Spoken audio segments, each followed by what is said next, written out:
I did something that I wish I could take back, but what she did was a million times worse. So there's no way you can go around and play the victim now.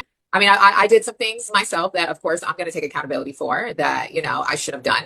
But outside of that, I really had an opportunity to really get to know the ladies. Then they kept sending me information. That's some nasty work. You left. Yeah. Before this went down. So what was your reaction when you found out what happened?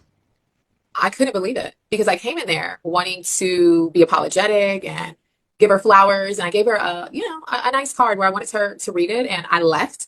And just to know that everybody started screaming and I heard the commotion of everybody like running out of the door. And I'm like, what's happening? What's happening? And Kelly was just like, you'll never believe this woman put poster boards of the most nastiest, vile things ever. I mean, she came from my marriage. She called me, all types of very nasty names.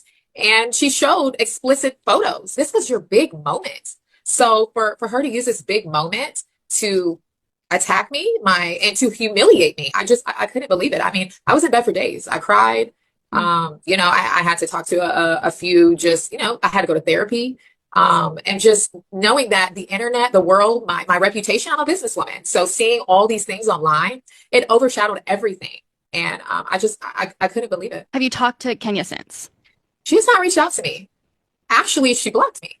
So I would have thought at the very least, she would have shown some remorse, or at least, even if it wasn't a public apology to me, I thought she would have at least reached out just to show that, she's sorry.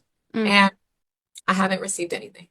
If you could talk to her, like, what would you say? What would, on your side of things? Because you said you were remorseful about bringing up the pistol of it all and all that. I should have never done that. And I make mistakes. I was in a moment, I was triggered. And I would think that if we want to move forward, come to me, apologize, humble yourself, and I would be open.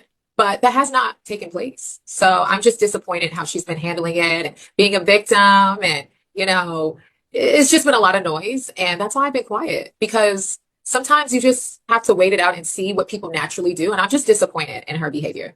And even just, she went on different shows. I apologize, but I'm the one that's owed the apology, not everyone else. And the things that she said, it's there forever.